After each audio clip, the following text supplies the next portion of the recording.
असलकुम। How to get value from user and perform addition, ये program जो है हम आज करेंगे। इनपुट करेगा और हमें इन दो वैल्यूज़ को ऐड करके इनका रिज़ल्ट जो है उसे प्रिंट करना है। बेसिक स्ट्रक्चर मैंने एज इट इज़ लिख दिया। अब मैंने बताया था कि मूव AH1 ये कमांड यूज़ होती है यूज़र से इनपुट लेने के लिए। मैंने लिखी है कमांड, यूज़र ने दिया इनपुट और वो ऑटोमेटिकली मैंने बताया था किस में जाके सेव होगा, AL में जाके ऑटोमेटिकली वो सेव हो जाएगा when we deal with 8 bit registers. अब मूव किया मैंने, ये मेरा रिजल्ट ऑटोमेटिकली सेव हो चुका है AL में, तो मुझे लिखने की ज़रूरत नहीं है। मैं यहाँ पर इंटरप्ट कर दूँगी इसे। अब मुझे एक नई लेनी है, मुझे एक न्यू जो है वैल्यू लेनी है। उसके लिए मुझे क्या करना होगा, क्योंकि मेरी वैल्यू ऑटोमेटिकली AL में बाय डिफ़ॉल्ट सेव है, तो मुझे AL से वैल्यू किसी और रजिस्टर में मूव करनी पड़ेगी। मैं कह देती हूँ कि भाई मूव कर दो BL में AL की वैल्यू। इससे क्या होगा, AL में जो वैल्यू यूज़र ने एंटर की होगी वो स्टोर हो जाएगी BL में और AL मेरा हो जाएगा खाली।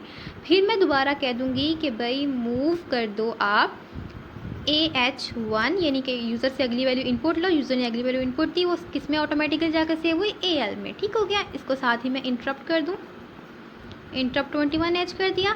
अब मुझे करना क्या है, मुझे इन दोनों वैल्यूज़ को ऐड कराना है। ऐड कराने के लिए मैं क्या लिखूँगी, मैं यहाँ पर लिखूँगी सिंपली ऐड का निमोनिक्स या ओप कोड।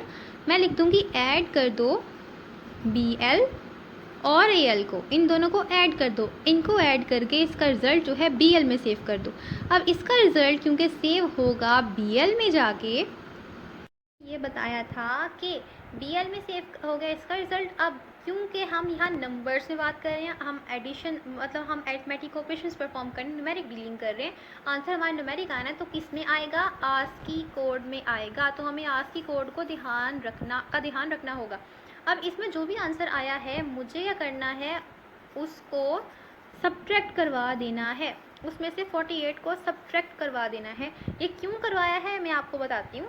देखो, अब लेट्स सपोज यूज़र ने एंटर किया पहला नंबर 1, दूसरा उसने एंटर किया 2। अब 1 का आस्की कोड होता है 49, 2 का होता है 50।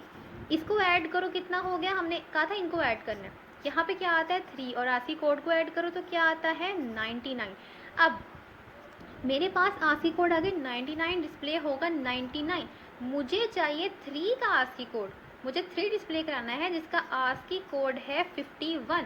ये कैसे आएगा, मैं क्या करूँगी 99 में से माइनस कर दूँगी 48, न्यूट्रल वैल्यू 0 को माइनस करूँगी तो मेरे पास आएगा 9 में से 8 निकाला 1, 9 में से 4 निकाला 5, 51, जो कि किसका आस्की कोड है, हमारे 3 का आस्की कोड है। तो ऑटोमेटिकली हमारी जो वैल्यू होगी वो ऑटोमेटिकली जनरेट हो जाएगी इससे। ठीक है, इसको दोबारा आप पॉज करके सुन लीजिएगा, आपको समझ आ जाएगी इस चीज़ की। अब ये देखो, यहाँ तक मैंने कर दिया। अब मुझे इसको आउटपुट कराना है। आउटपुट करवाने के लिए मुझे इस वैल्यू को DL में स्टोर कराना होगा। तो मूव कर दो DL में स्टोर कर दो BL की वैल्यू। फिर आप क्या कर दो कि मूव कर दो AH2, आउटपुट ले लो यहाँ पर, और इंटरप्ट कर दो भाई 21H। मूव, कंपाइलर को भाई बाहर निकाल लो इस पेज से, AH for CH, interrupt 21H, और साथ ही नीचे लिख देते हैं main and P and main, procedure and कर दो और मेन को भी एंड कर दो।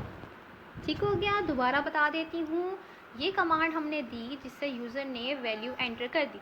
यूज़र ने वैल्यू एंटर की, वो ऑटोमेटिकली जाके सेव हो गई AL में। जैसे ही वैल्यू AL में सेव हुई, मैंने साथ इसको इंटरप्ट कर दिया। ठीक है, ये कमांड से मैंने इंटरप्ट कर दिया। अब मुझे तो 2 वैल्यूज़ देनी थी, तो मेरे पास AL में वैल्यू सेव हो गई है। अब मुझे AL की वैल्यू को किसी और रजिस्टर में मूव करना पड़ेगा ताकि AL मेरा फ्री हो जाए और यूज़र जो है वो दोबारा जो वैल्यू स्टोर करे वो AL में आ सके। तो मैंने AL की वैल्यू को स्टोर कर दिया BL में। यहाँ पर AL को मेंशन करने की ज़रूरत नहीं, क्योंकि हमें पता है कि डिफ़ॉल्ट वैल्यू AL में जाके ही स्टोर होती है। AL से वैल्यू मूव करा दी BL में, तो AL हो गया हमारा एम्प्टी। मैंने अगेन इनपुट मांग लिया, इंटरप्ट कर दिया, तो यहाँ पर वैल्यू हमारी हमें पता है कि ऑटोमेटिकली AL में वैल्यू सेव हो गई होगी जो भी यूज़र ने इनपुट की होगी। अब मुझे बी एल और ए एल को ऐड कराना था, तो मैंने ऐड का यहाँ पर ऑप कोड लिखा। ऑप कोड पता है ना क्या होता है, मैंने बताया था पिछले आप लेक्चर चेक कीजिएगा मेरी। फिर बी एल और ए एल को मैंने ऐड करा के इसका रिजल्ट जो है बी एल में स्टोर कराया। फिर मैंने यहाँ पर क्योंकि आस्की कोड का इशू आया था, इसलिए मैंने ये सारा मसला जो है हल किया है इस एक कमांड में। सब्ट्रैक्ट कर दिया बी एल में से 48 को, न्यूट्रल वैल्यू 0 को, 0 का आस्की कोड होता है 48, इसलिए मैंने ये ऐसे किया, ठीक है। 48 को माइनस करा क्योंकि ये न्यूट्रल वैल्यू है। अब मूव कर दिया मैंने डीएल में बीएल को, मतलब कि इसका आउटपुट करवाना था तो मैंने इसे डीएल में मूव करा दिया, जैसे मैंने पहले रूल में बताया था आपको। फिर मैंने मूव AH2 किया, कभी आउटपुट ले लो। फिर मैंने इंटरप्ट कर दिया और मैंने कंपाइलर को फिर यहाँ पे बाहर निकाल लिया एग्जीक्यूशन फेज से, और मैंने अपना प्रोसीजर यहाँ पर एंड कर दिया।